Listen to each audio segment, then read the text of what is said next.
क्या जंग के बाद ट्रंप ने ईरान चीन के साथ ही कर डाली? कोई सीक्रेट डील जिसने जिगरी दोस्त इजराइल को दे डाला? धोखा क्या है? अरबों डॉलर का वो तेल का खेल जिसमें फंस कर रह गया। इजराइल ट्रंप के सीज फायर की रट के बाद क्यों हताश है?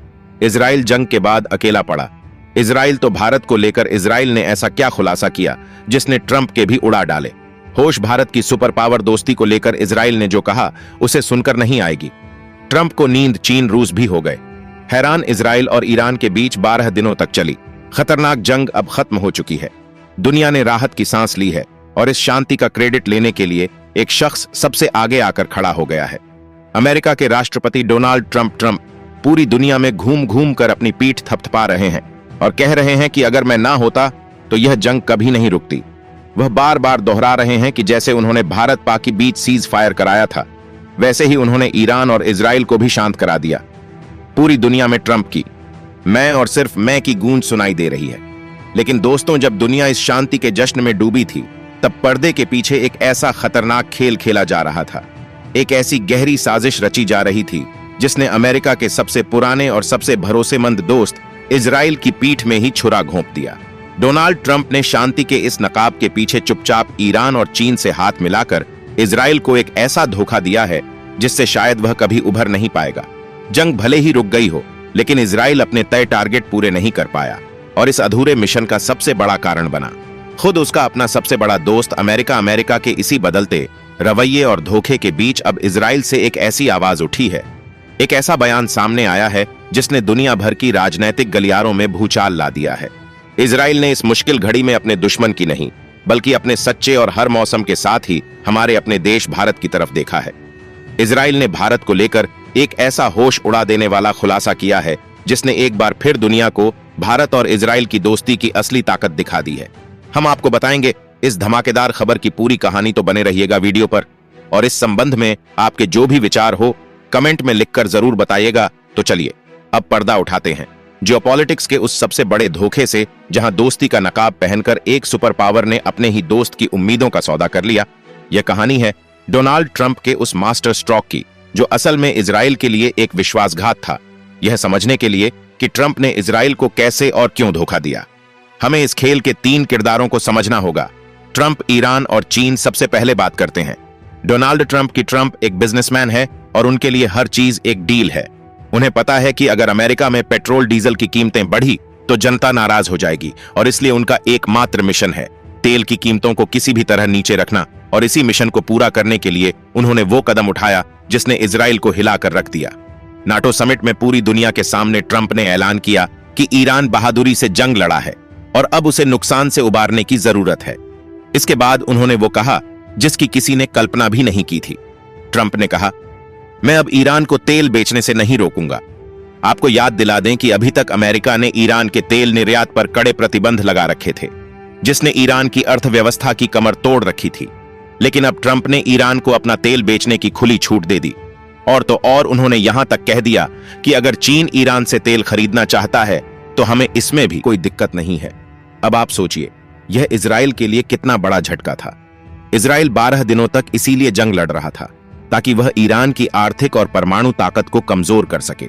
लेकिन जंग के बाद उसके अपने ही दोस्त ने ईरान को फिर से अमीर बनने का लाइसेंस दे दिया, और वो भी किसके साथ मिलकर? चीन के साथ। वही चीन जिसने जंग के पहले दिन से इजराइल का विरोध किया था और ईरान का खुलकर समर्थन किया था। आज उसी चीन के साथ मिलकर अमेरिका इजराइल के दुश्मन को मजबूत कर रहा है। जरूर पर्दे के पीछे ट्रंप और चीन की कोई बड़ी डील हुई है। ट्रंप को मिला सस्ती तेल की गारंटी का वादा और चीन को मिला ईरान में अपना प्रभाव बढ़ाने का मौका। इस पूरी डील में अगर कोई हारा तो वह था इजराइल। जंग का पूरा क्रेडिट ट्रंप ले गए। जीत का जश्न ईरान की सड़कों पर मनाया जा रहा है और इजराइल ठगा सा खड़ा देखता रह गया। और इसी धोखे और विश्वासघात के माहौल में जब इजराइल को लगा कि उसका सबसे बड़ा साथी ही उसका नहीं रहा, तब उसकी नजरें एक सच्चे दोस्त की तरफ गईं, और वह दोस्त है भारत। अमेरिका के बदलते रवैया के बीच इजराइल की विपक्षी पार्टी की सांसद शैली मेरोन ने भारत को लेकर एक ऐसा बयान दिया जो हर भारतीय को सुनना चाहिए। शैली मेरोन ने कहा, मेरे विचार में ईरान से जंग रुकवाने में भारत एक अच्छा मध्यस्थ होता। यह एक बहुत बड़ी बात है। वह सीधे सीधे कह रही हैं कि भारत अमेरिका से बेहतर मध्यस्थ साबित हो सकता था। यह अमेरिकी डिप्लोमेसी पर एक करारा तमाचा और भारतीय कूटनीति पर भरोसे की सबसे बड़ी मुहर है। उन्होंने आगे कहा, हम भारत के लोगों का शुक्रिया अदा करेंगे कि वह इस मुश्किल समय में इजराइल के साथ खड़े रहे और हमारा समर्थन किया। शैली मिरोन यही नहीं रुकी, उन्होंने भारत से अपने निजी जुड़ाव का भी जिक्र किया। उन्होंने कहा, मैं खुद भारत से बहुत प्यार करती हूं। मैं भारत में रही भी हूं, वहां की टेक कंपनियों के साथ काम किया है। मैं भारत के लोगों और भारत की संस्कृति का बहुत सम्मान करती हूं। यह शब्द दिखाते हैं कि इजराइल के नेताओं के मन में भारत के लिए कितनी गहरी इज्जत और अपनापन है। यह बयान इसलिए भी खास है क्योंकि यह एक विपक्षी नेता की तरफ से आया है। शैली मिरोन ने यह भी साफ किया कि जब देश की बात आती है तो वह सब एकजुट हैं। उन्होंने कहा कि ईरान के खिलाफ युद्ध में विपक्ष और सरकार के बीच कोई मतभेद नहीं है। यह दिखाता है कि भारत को लेकर जो सम्मान है वह इजराइल की हर राजनीतिक पार्टी में है। यह किसी एक सरकार की दोस्ती नहीं, बल्कि दोनों देशों के लोगों के बीच का रिश्ता है। अब सवाल यह उठता है कि आखिर इजराइल अमेरिका को छोड़कर भारत पर इतना भरोसा क्यों करता है। इसका जवाब छिपा है दोस्ती की उस बुनियाद में जो मतलब पर नहीं बल्कि सम्मान और विश्वास पर टिकी है। भारत और इजराइल की दोस्ती कोई नई नहीं है। यह दोस्ती तब से है जब दुनिया के कई देश इजराइल से बात करने में भी डरते थे, लेकिन भारत ने हमेशा एक स्वतंत्र स्टैंड लिया। जब जब इजराइल को जरूरत पड़ी, भारत एक चट्टान की तरह उसके साथ खड़ा रहा। हाल ही में जब लाल सागर में विद्रोहियों ने जहाजों पर हमले शुरू किए थे और पूरी दुनिया की सप्लाई चेन खतरे में पड़ गई थी, तब भारत ने ऑपरेशन कल्प के तहत अपनी नौसेना को वहां तैनात किया और न सिर्फ भारतीय बल्कि दूसरे देशों के जहाजों को भी सुरक्षा दी, जिसमें इजराइल के जहाज भी शामिल थे। दूसरी तरफ इजराइल ने भी भारत की दोस्ती हमेशा निभाया है। 1999 के कारगिल युद्ध को कौन भूल सकता है, जब हमें ऊंचाई पर बैठे दुश्मन पर सटीक हमला करने के लिए लेजर गाइडेड बमों की सख्त जरूरत थी और दुनिया का कोई देश हमें वह टेक्नोलॉजी देने को तैयार नहीं था। तब इजराइल ही वह देश था जिसने रातों रात अपने रक्षा भंडार से हमें वह बम मुहैया कराए जिसने युद्ध का पासा ही पलट दिया।